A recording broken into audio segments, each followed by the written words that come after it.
บ่ได้ยินเสียงนกห้องเลยยังบ่มีนกติไปเบิ่งตัวจริงลูก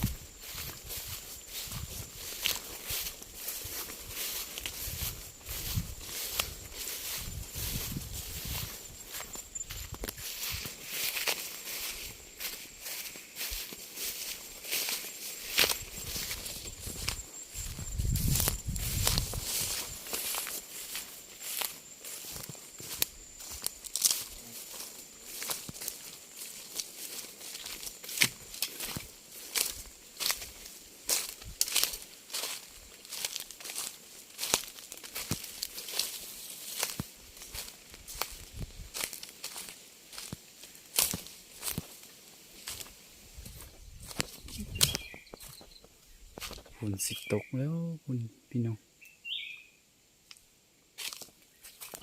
ฝนสิตกแล้วเสียดายส่วนนี้ฝนตกไหล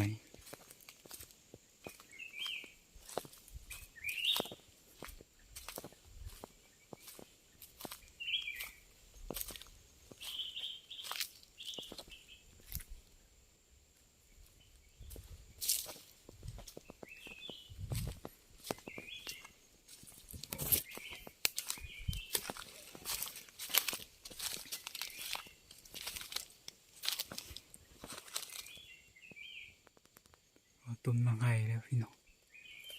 เบิ่งดูมันสิได้ยินนกบ่โอ้พี่น้องมันสุกก็สุกนี่นะแต่มันบ่ได้สุกหลาย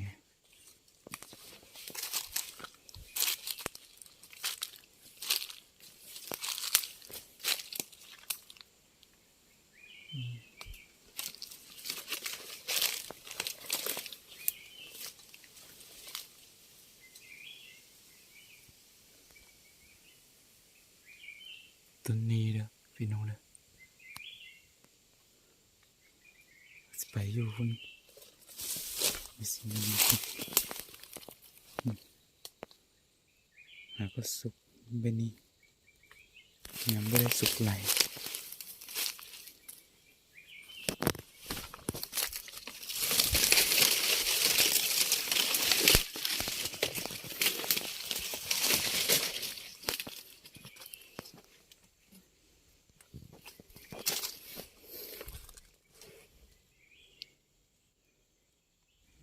เสียดาย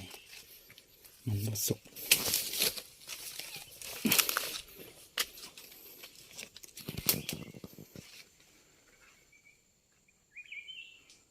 ต้นนี้เนี่ยเอาลองเฝ้าก่อนมันสิมีนกบ่ตัวนี้ปีกายนี้น้องก็เคยมายินเนี่ยปีกายนี้ก็เคยมายินทีนึงแล้วอยู่บนเก่า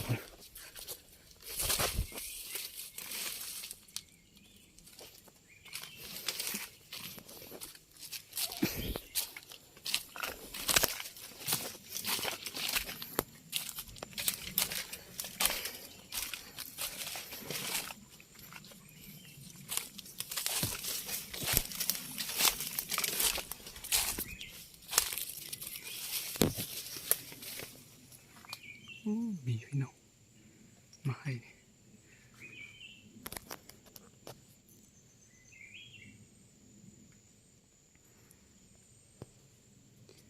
กำลังสุกซื้อบ่ค่อยมีนกไหล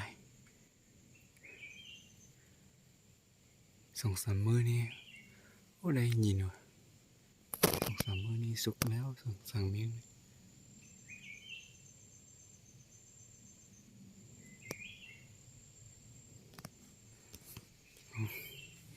อยู่นี่มันใกล้คนต้องไปอยู่ไกลหน่อยนะ